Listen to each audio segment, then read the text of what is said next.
A lot of talk regarding a possible Nintendo Switch Pro or just an upgraded Nintendo Switch console and what Nintendo's game plan is going forward for the next year or so in terms of new game releases. Obviously, we still have a lot of unclarity as to what's to come in the rest of 2020. If I was a betting man, I would expect these Mario collections are going to be a big deal, maybe Metroid Prime Trilogy, maybe they'll squeeze in one or two new exclusives as well. However, 2021 is really looking to be a major year for Nintendo. Nintendo plans to debut an upgraded model of its Switch console next year, along with a lineup of new games. People familiar with the matter said about 2020's holiday spotlight to rival devices from Sony and Microsoft. The specifications of the new machine have yet to be finalized as detailed by Bloomberg, though the Kyoto-based company has looked into including more computing power and 4K high-definition graphics. People briefed on the strategy told Bloomberg News, asking not to be identified because it's private. Nintendo faces stiff competition for gamers' attention this fall as PlayStation 5 and Series X are set to arrive in time for the shopping season. I understand that mentality, actually, if they want to, put their foot off the gas a little bit and be like, okay,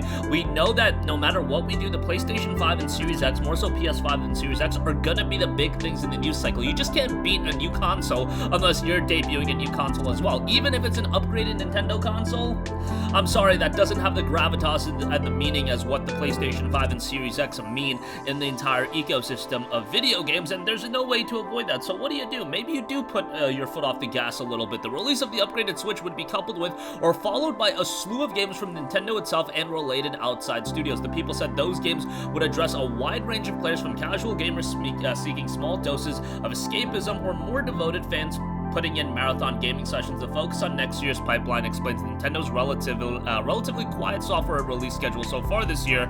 The people have said the gaming giant has seen a record-breaking hit, Animal Crossing New Horizons, and the protracted COVID-19 pandemic sparked a rally of more than 70% in its share price since the game release in March. Animal Crossing has really been the major game that has really drove the Nintendo Switch to a ridiculous level. Nintendo has sold 61 million Switch consoles in the period between its March 2017 launch and the end of June this year, which is pretty insane. Extending the console's lifespan with a spec'd-up version is likely to make the company's longest-lived console generation. With Nintendo Switch about to begin its fourth year, the situation does feel a little different from the home consoles we've offered in the past.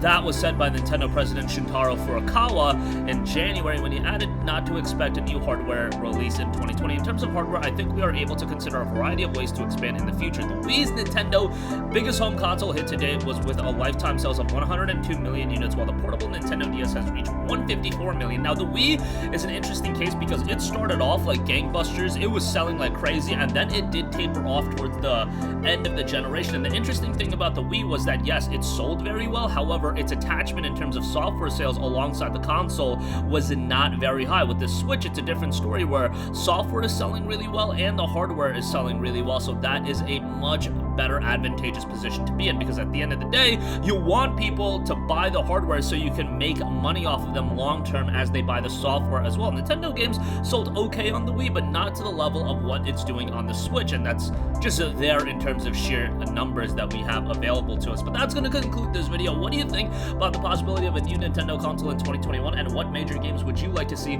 alongside the release of, let's say, a Nintendo Switch Pro or a Nintendo Switch upgraded version? Sound off with all of your thoughts in the comment section down below. Thank you for watching, and goodbye.